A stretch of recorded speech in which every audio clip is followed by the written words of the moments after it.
جو فلاح پا گئے. جب آزان ہوتی ہے، آج تو معاملہ ایسا ہے کہ ہمارے گھروں میں ٹی وی چل رہی ہوتی ہے، خواتین اسلام ٹی ویاں ان کی چالو ہے. اب معاملہ یہ ہے کہ اذان کب جلد ختم ہو اور پھر ہم ٹی وی چالو کریں.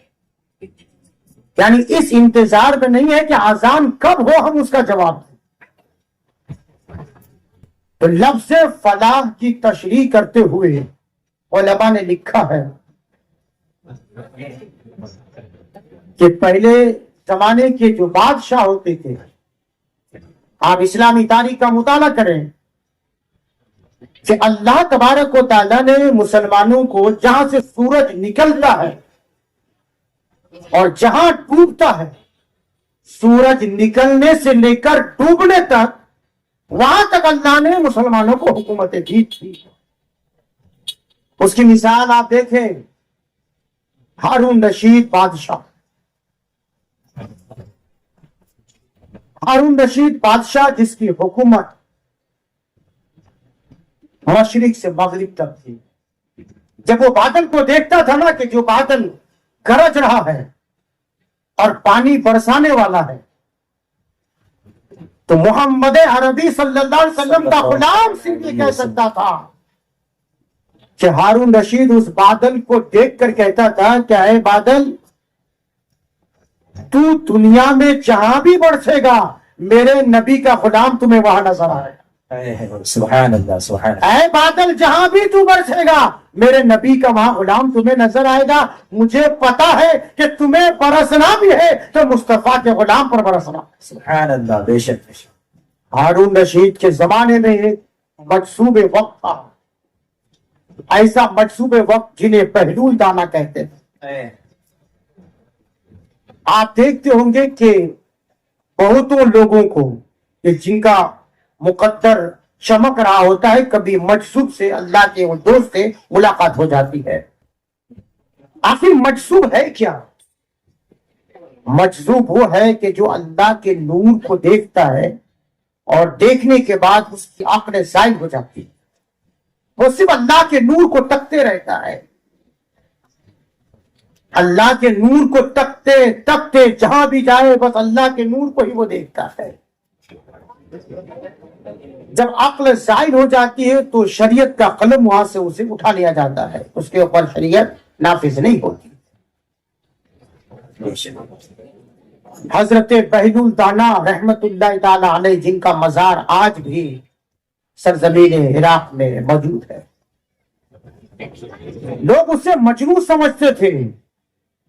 اور ہوا بھی یوں کہ حضرت بہلول دانا رحمت اللہ تعالی علیہ دریائے دجلہ کے کنارے ریت کے ذرات کو بیٹھ کر، جس طرح بچے گھر بناتے ہیں ریتوں کے، وہ بھی گھر بنا رہے تھے. ہارون رشید بادشاہ اپنی ملکہ زبیدہ کے ساتھ وہاں سے ان کا گزر ہوتا ہے. ملکہ زبیدہ نے کہا کہ ہارون رشید کیا بنا رہے ہو؟ کہا کہ میں جنت میں گھر بنا رہا ہوں. اچھا، تو کیا تم بیچو گے بھی؟ کہاں بیچوں گا. کتنے میں؟ کہا 10 درہم میں. کہا دے دو. ہارون رشید اسے دیوانہ پن سمجھ کے آگے چلا گئے. زبیدہ نے خرید لی. خریدنے کے بعد رات میں ہارون رشید خواب دیکھتا ہے کہ آخرت قائم ہے اور جنت میں ایک محل دکھائی دے رہا ہے جو بڑا حسین ہے، خوبصورت ہے. اس کا دل چاہا کہ میں محل کے قریب جاؤں اور قریب جا کر کے دیکھوں کہ یہ محل ہے کس کا. جب قریب پہنچا تو دیکھا کہ وہ جو محل ہے اس میں ملکہ زبیدہ کا نام لکھا ہوا. سبحان اللہ سبحان اللہ. بے شک. ہارون رشید بادشاہ سوچا کہ میں اس محل کے اندر جاؤں، تو دربان نے کہا کہ یہ محل ملکہ زبیدہ کا ہے، آپ اس کے اندر نہیں داخل ہو سکتے. کہا کہ وہ تو میری بیوی کا وہ دنیا ہے. وہ دنیا میں تمہاری بیوی ہے، وہ دنیا میں اس کی آنکھ کھل گئی. پھر وہ جب خواب دیکھنے کے بعد بیدار ہوا تو اس کے دل میں پھر یہ خواہش ہوئی کہ زبیدہ معاملہ کیا ہوا تھا. تو انہوں نے کہا کہ میں نے 10 درہم میں حضرت بیلول دانا سے جنت خریدی تھی. انہوں نے کہا تھا کہ جنت میں محل بیچ رہا. تو جان بوجھ کر ہارون رشید پھر اسی جگہ سے گزر ہوا کہ ملاقات ہو جائے. تو دیکھا کہ پھر وہ بیلول دانا ریت کے ذرات پر گھر بنا رہے ہیں. ہارون رشید قریب پہنچا اور کہا کہ بیلول دانا تم کیا کر رہے ہو؟ کہا کہ میں جنت میں محل بنا رہا ہوں. کہا بیچو گے؟ کہا بیچتا بھی ہوں. کہا کتنی قیمت؟ کچھ سکے نکال کے دینا چاہا. کہا آدھی حکومت. اللہ اکبر. کہا آدھی حکومت اس محل کی قیمت ہے. کہا کل تو تم نے زبیدہ کو 10 درہم میں بیچا تھا. تو حضرت بیلول دانا نے کہا تھا کہ کل وہ بغیر دیکھے انہوں نے سودا کیا تھا، آج تم دیکھ کر آئے ہو. تو دیوانوں کی بات بھی الگ ہوتی ہے.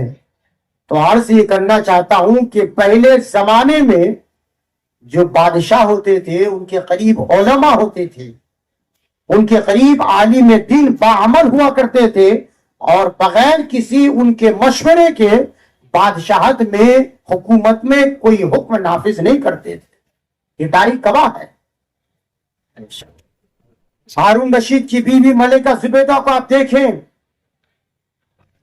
اور بادشاہوں کی بیویوں کی زندگی کا اگر آپ مطالعہ کریں گے تو آپ سوچیں گے ہو سکتا ہے کہ یہ بادشاہوں کی بیویاں ہیں تو اس کے نخرے الگ ہوتے ہیں، ان کے خواہشات کثیر خواہشات ہوتی ہے، بہت ساری کثرت کے ساتھ ان کی خواہشات ہوتی ہے. مگر ملکہ زبیدہ کو آپ دیکھیں، ہارون رشید کی بیوی کو، کہ انہوں نے جو لونڈیاں اور باندیاں خریدی تھی 300 ان کے پاس باندیاں تھی. اور اہم بات یہ تھی کہ حضرت وہ سب کے سب 300 باندیاں حافظ قرآن تھی. سبحان اللہ سبحان اللہ. پہلے کے زمانے میں باندیاں خریدی جاتی تھی اور بیچی جاتی تھی. 300 باندیاں خرید کر ملکہ زبیدہ نے ان سے کہا تھا کہ اے میری باندیوں، جو میں پہنوں گی وہ تمہیں پہناؤں گی، سبحان اللہ سبحان اللہ. جو میں کھاؤں گی وہ تمہیں کھلاؤں گی، سبحان اللہ. بے شک. جس اعلیٰ قسم کے بستر کو میں استعمال کروں گی وہ تمہیں استعمال کرواؤں گی. مگر ہاں، تمہارا صرف یہ کام ہے کہ 24 گھنٹہ ہارون رشید کے محل پر قرآن کی تلاوت ہوتی رہے. سبحان اللہ. بے اگر شک. ایک باندی تھک جاتی ہے تو دوسرا پڑھنا شروع کر دے، دوسرا تھک جاتی ہے تو تیسرا پڑھنا شروع کر دے. اسی طرح سے قرآن کی تلاوت 24 گھنٹہ ہارون رشید کے محل میں ہوتا رہے. ہم جانتے ہیں خیر و خیرات میں اتنی کثرت کے ساتھ خیر و خیرات کرتی تھی، اتنی پرہیزگار ملکہ زبیدہ تھی کہ جن کی شہرت صرف عراق میں نہیں بلکہ پوری دنیا میں ان کے نیک کاموں کی شہرت. آج بھی مکہ میں نہر زبیدہ آج بھی مشہور ہے، سبحان اللہ. بے شک. اور وہ آج بھی اس کی یادیں وہاں پر قائم ہیں. جب ان کا انتقال ہوا نا حضرت ملکہ زبیدہ کا، یہ جو اذان کے وقت ہم کلمہ اور کلمہ شہادت کا جواب نہیں دیتے ان کے لیے درس عبرت ہے. آج جو لوگ گھر میں یا دکان میں بیٹھ کر باتیں کرتے ہیں، جب ان کا انتقال ہوا تو ان کی ایک باندی تھی کنیز، ان کی یہ خواہش تھی کہ ایک بار میں مرنے کے بعد ملکہ زبیدہ کو خواب میں دیکھوں. چونکہ بڑا پرہیزگار تھی، قرآن کی تلاوت کرتی تھی، تو اللہ نے ان کے ساتھ کیا معاملہ کیا. انہوں نے خواب دیکھا. تو ملکہ زبیدہ کو خواب دیکھا تو دوستوں بڑی حیرت کی بات یہ ہے کہ بڑے اچھے لباس میں اور لباس میں ان کا چہرہ چمک رہا ہے. ملکہ زبیدہ کے بدن سے خوشبوئیں معطر اعلیٰ قسم میں خوشبوؤں سے مہک رہی ہے. اس باندی نے اس سے کہا کہ یہ بتاؤ کہ زبیدہ جب تو دنیا میں تھی تو بڑی پرہیزگار تھی، خیر و خیرات کرتی تھی، اللہ نے تمہارے ساتھ کیا معاملہ کیا؟ تو زبیدہ، ملکہ زبیدہ کا یہ جواب تھا، اے میری باندی، اللہ کی قسم، جب میں قبر میں پہنچی منکر نکیر بعد میں آئے، اللہ کی آواز پہلے آئے۔ سبحان اللہ سبحان اللہ، بے شک پہلے تو منکر نکیر آتا ہے، سوال کرتا ہے نا، من ربوں کا ما دینوں کا ما کنت تقول فی حق ھذا الرجل، مگر ملکہ زبیدہ کہتی ہے کہ اللہ کی آواز پہلے آئی، اللہ نے آواز دیا، اے زبیدہ یہ بتا کہ جب تو دنیا میں تھی تو یہ بتا، ایک دن تمہارے ساتھ اپنے محل میں ایسا معاملہ پیش آیا کہ تمہارے سامنے کھانا رکھا ہوا تھا اور اس کھانے میں سالن بھی تھا، چاول بھی تھا، تم نے سالن اور چاول کو ملانے کے بعد جب اسے اپنے لقمہ بنایا اور اپنے منہ کے قریب لے کر کے گئی، لے جانا ہی تھا کہ منہ تم نے کھولا، اتنے میں پھر اس لقمہ تر کو تم نے اس پلیٹ میں رکھ دیا۔ اے زبیدہ یہ بتا، یہ وجہ کیا تھی کہ تم نے اس لقمے کو منہ کے قریب لے جانے کے باوجود بھی اپنے پلیٹ میں واپس رکھ دیا؟ تو ملکہ زبیدہ نے کہا، اے الہ العالمین، اے پروردگار عالم، اے خالق کائنات، اے مالک کائنات، اے سارے جہان کے پالنہار، معاملہ یہ ہوا تھا کہ میں کھانا کھانے بیٹھی ہی تھی، اپنے ہاتھ میں وہ لقمہ لی تھی، سالن ملا ہی تھی، اپنے ہاتھ پر وہ لقمہ لے کر اپنے منہ کے قریب لے گئی، اتنے میں قریب تھا کہ میں بسم اللہ کہتی اور اس لقمے کو اپنے منہ میں ڈالتی، اذان کی آواز آ گئی، اے رب کائنات، جب تیرا نام میری کانوں میں سنا تو گھبرا نہ دیا، اے پروردگار عالم، تیری عزت اور جلال کی قسم، میں نے اس لقمے کو نیچے رکھ دیا جب تک کہ اذان کا جواب نہ دی اور جب تک کہ اذان پوری نہ ہو گئی۔ سبحان اللہ، نعرہ تکبیر، نعرہ رسالت، جشن میلاد مصطفیٰ، نعرہ تکبیر۔ میرے دوستو، اذان کی آواز کا جواب کا یہ عالم، یہی وجہ ہے کہ مسجد نبوی میں، وہ مسجد نبوی، اللہ اللہ کیا نظارہ ہوگا کہ جہاں میرے آقا ہوں گے، صحابہ کی جماعت ہوگی اور وہاں پر جنت کا ذکر ہو، اللہ اکبر کبیرہ۔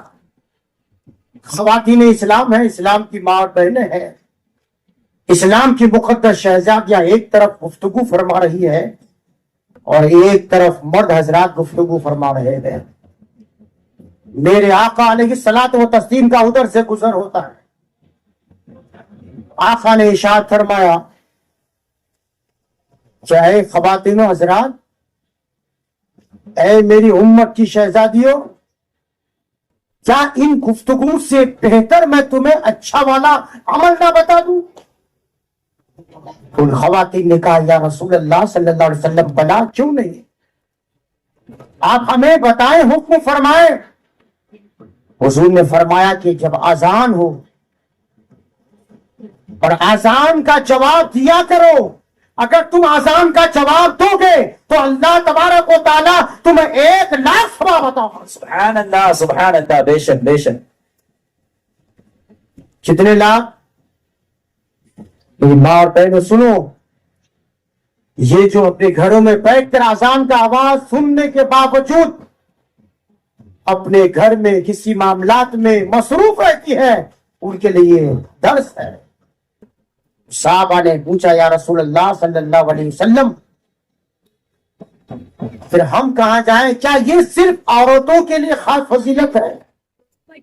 تو حضور نے فرمایا، اے صحابیوں، نہیں، اگر تم اذان کی آواز کا جواب دیتے ہو تو اللہ تبارک و تعالیٰ تمہیں 2,00,000 اذان کا ثواب عطا کرے۔ سبحان اللہ سبحان اللہ، یعنی بے شک۔ اذان کے جواب میں 2,00,000 ثواب عطا فرمائے۔ یہی تو حکم ہے کہ جو شخص اذان کے وقت باتیں کرتا ہے، اذان کے وقت لہو لعب میں مشغول ہو جاتا ہے، تو خطرہ ہے کہ مرتے وقت اسے کلمہ نصیب نہیں ہوگا۔ آپ کیا معمولی سمجھتے ہیں اذان کو؟ اذان کے لیے حکم ہے، آپ چل رہے ہو تو رک جاؤ، قرآن کی تلاوت کر رہے ہو تو قرآن کو بند کر دو، کھانا کھا رہے ہو تو کھانا بند کر دو، پہلے مؤذن کی آواز، اذان کی آواز کا جواب دو۔ تو میں عرض کر رہا تھا، اللہ عز و جل نے فرمایا فَاذْكُرُوا عَلَىٰ اللَّهِ لَعَلَّكُمْ تُفْلِحُونَ، یاد کرو اللہ کی نعمتوں کو تاکہ تمہیں فلاح مل جائے۔ درود پاک پڑھیں، اللہم صلی علی صلی اللہ سیدنا محمد وعلی آل محمد بارک وسلم، صلاۃ و سلام علیک یا رسول اللہ صلی اللہ علیہ وسلم،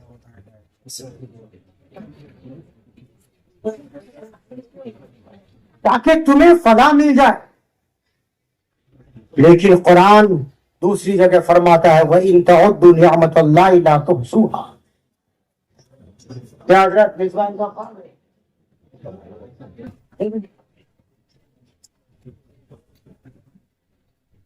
اللہ فرماتا ہے کہ اگر تم اللہ کی نعمتوں کو شمار کرنا چاہو تو شمار نہیں کر سکتے۔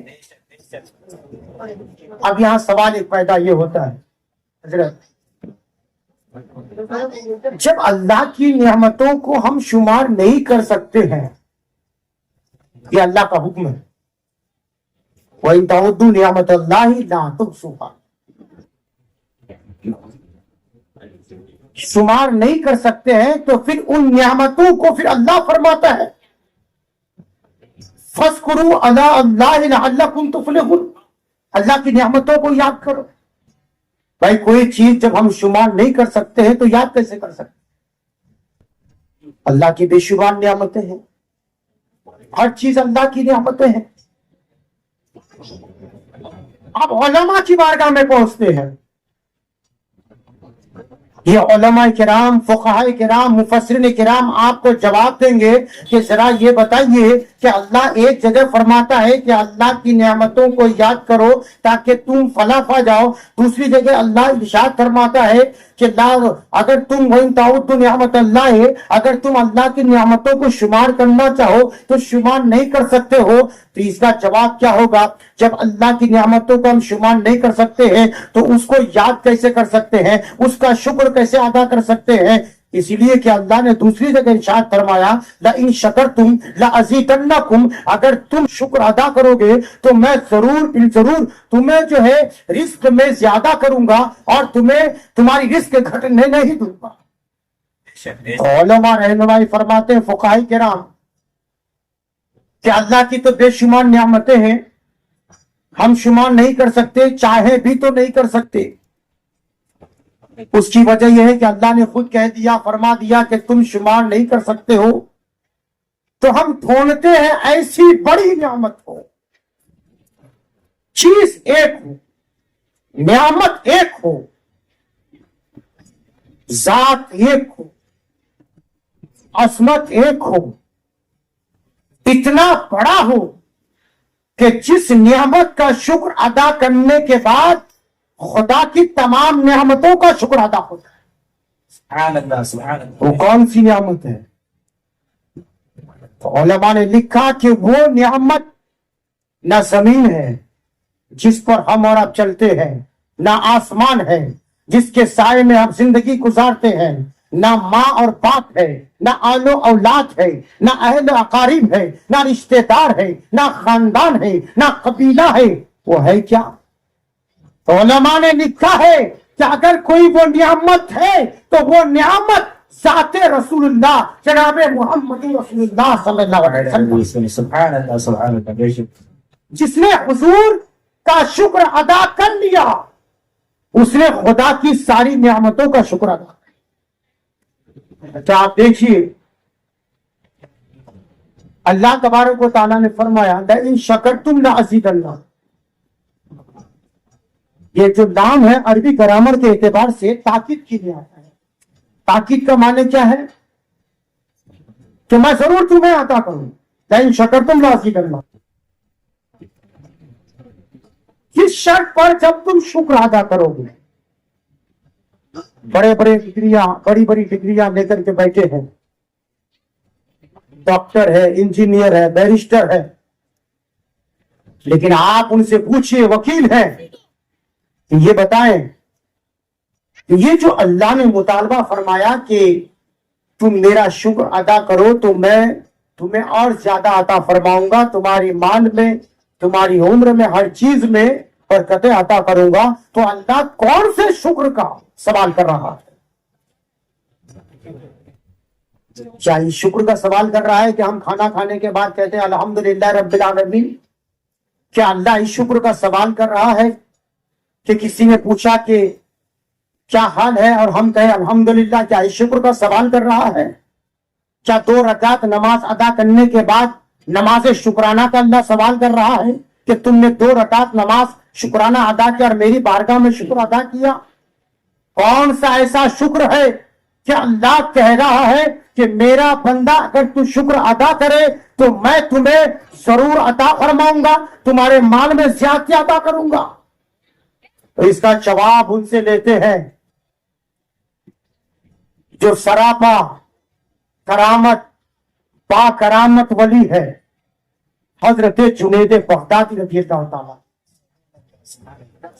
حضرت جنید بغدادی سے پوچھتے ہیں کہ سرکار یہ بتائیں کہ یہ جو قرآن میں اللہ نے کہا ہے، بندوں سے کہا ہے کہ اگر تم شکر ادا کرو گے تو تمہارے مال میں اضافہ کروں گا، تو یہ کون سا شکر مراد ہے؟ تو حضرت جنید بغداد نے بڑا مختصر جواب دیا، مگر اتنا جامع جواب دیا کہ ساری چیزوں کو ان کے جواب میں سمیٹ دیا۔ کیا فرمایا کہ اللہ اس چیز کا تم سے مطالبہ کر رہا ہے، اس شکر کا، کہ اللہ نے جو جو نعمتیں تمہیں دی ہیں ان نعمتوں سے اللہ کی نافرمانی نہ کرو۔ بے شک بے شک سبحان اللہ۔ آپ نہیں سمجھے، اگر سمجھ گئے ہوتے تو ضرور سبحان اللہ ہے۔ اب میں مثال دے کے آپ کو بتا تاکہ اپنے جیسا عام آدمی بھی سمجھ جائے۔ کیا فرمایا کہ اللہ نے جن جن نعمتوں کو تمہیں عطا کیا ہے ان نعمتوں سے اللہ کا ناشکری نہ ہو، رسول اللہ کی نافرمانی نہ ہو، یہ اللہ کا شکر ہے۔ اب اس کی مثال کیا ہے؟ یہ آنکھ، اللہ نے آنکھ دیا، آپ بتائیے بھی اللہ نے آنکھ عطا فرمایا، بتائیے اللہ کی نعمت ہے کہ نہیں؟ جس کے پاس آنکھ نہیں ہے اس سے پوچھئے کہ کتنی بڑی نعمت ہے۔ تو حضرت جنید بغدادی کیا کہہ رہے ہیں کہ یہ آنکھ اللہ کی نعمت ہے، تو اس آنکھ سے ان چیزوں کو نہ دیکھو جن چیزوں کو اللہ اس کے رسول نے حرام قرار دیا۔ سبحان اللہ سبحان اس کا اللہ۔ شکر۔ یہ کان اللہ کی نعمت ہے، ان کانوں سے ان چیزوں کو نہ سنو جس کو اللہ اس کے رسول نے حرام قرار دیا۔ غیبت حرام ہے، ہم کان سے سنتے ہیں، ناشکری ہے۔ کسی کی برائی گانے بجانے سننا، یہ اللہ کی ناشکری ہے کہ ہم کان کے ذریعے سے اللہ کا ناشکر کر رہے ہیں۔ یہ زبان ہے۔ حضرت جنید بغدادی کیا فرمایا؟ یہ زبان ہے، اللہ کی نعمت ہے۔ زبان سے ایسے کلمے نہ نکالو کہ جس کو اللہ اس کے رسول نے حرام قرار دیا۔ بے شک بے شک۔ یہی تمہاری زبان کا شکر ہے۔ یہ ہاتھ ہے، اللہ کی بڑی نعمت ہے۔ ہاتھ سے ایسی چیزوں کو نہ پکڑو کہ جس کو اللہ اس کے رسول نے حرام قرار دیا۔ یہی ہاتھ کا شکر ہے۔ یہ پیر ہے، ان پیروں سے ان جگہوں کے طرف نہ جاؤ، چاہے وہ گانے اور بجانے کی جگہ ہو، چاہے وہ گناہوں کے اڈے ہو، ہر ان جگہوں سے بچ جاؤ۔ یہی اللہ کا شکر ہے۔ بے شک بے شک سبحان اللہ۔ اللہ نے فرمایا قرآن مقدس میں، قلیل عبادی شکور، میرے پر گزیدہ بندوں کو، شکر گزار بندوں کو ڈھونڈو، وہ بہت کم ہے۔ میرے پر گزیدہ بندے دنیا میں کم ہے۔ کون کہہ رہے ہیں؟ اللہ کہہ رہا ہے۔ تو پر گزیدہ بندہ بننے کے لیے ہمیں اور آپ کو ان چیزوں کا خیال رکھنا ہے۔ تبھی ہم سے اور آپ سے یہ شکر ادا ہوگا. اللہ نے فرمایا لئن شکرتم لازیدنکم، اگر تم ان چیزوں سے بچ جائے، یعنی آنکھ کے گناہ سے بچ گیا، زبان کے گناہ سے بچ گیا، کان کے گناہ سے بچ گیا، پیر کے چلنے کے گناہ سے بچ گیا، تو میرا وعدہ ہے مجھے اپنے عزت و جلال کی قسم کہ میں تمہیں کسی بھی حال میں محتاج رہنے نہیں دوں گا. سبحان اللہ سبحان اللہ. بے شک. کون کہ اللہ عز و جل کہ اس وقت جب ہم اللہ کا اس طرح شکر ادا کریں. حضرت شاہ عبدالعزیز رحمت اللہ تعالی علیہ سے کسی نے پوچھا کہ حضرت جب یہ جو نوجوان ہوتے ہیں یہ جب گانے اور بجانے کی محفلوں میں ہوتے ہیں تو وہاں اس کو نیند نہیں آتی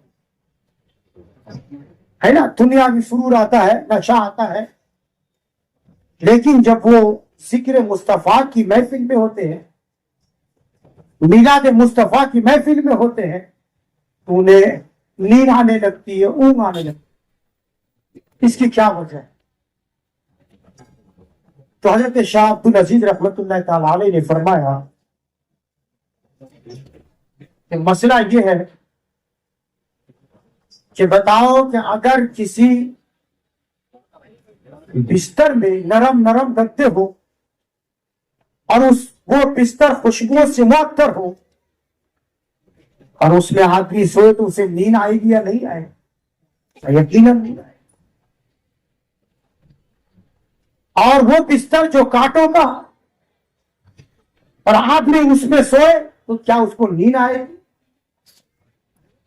یعنی حضرت شاہ عبدالعزیز رحمت اللہ تعالی علیہ یہ کہہ رہے ہیں کہ ناچ اور گانے کی جو محفلوں میں جاتا ہے وہ کانٹے کے بستر پر ہوتا ہے، اسے نیند نہیں آ سکتی.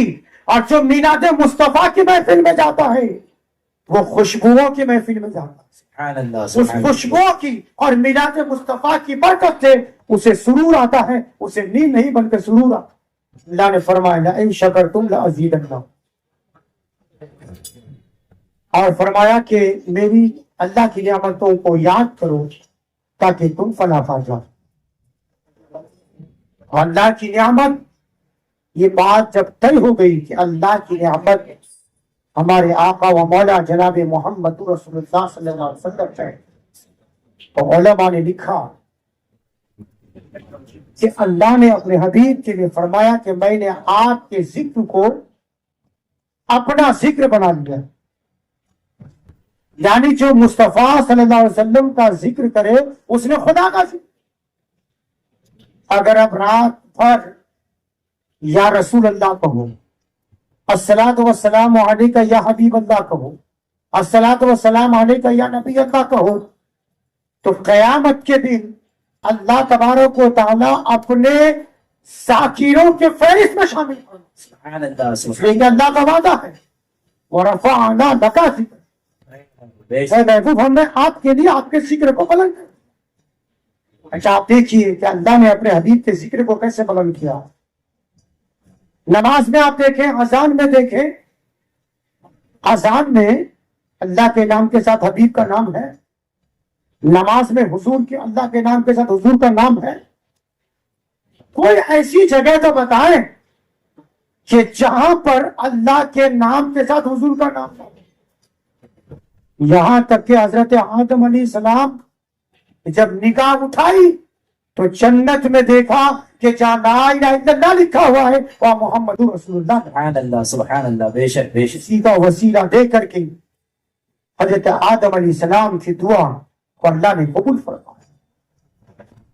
تو سب سے بڑی نعمت جب حضور ہوئے تو حضور کا شکر آپ کس طرح سے ادا کریں گے؟ شریعت میں کیا حکم ہے کہ حضور صلی اللہ علیہ وسلم کا جو گستاخ ہے نا، یہ شریعت کا حکم ہے، یہ ہمارا کسی کے بات کا نہیں ہے، شریعت کا حکم ہے. حضور کا جو گستاخ ہے اس کی سزا قتل ہے. اسلامی حکومت ہے، اس کی سزا قتل ہے. سوال یہ پیدا ہوتا ہے کہ شریعت نے یہ حکم دیا کیوں؟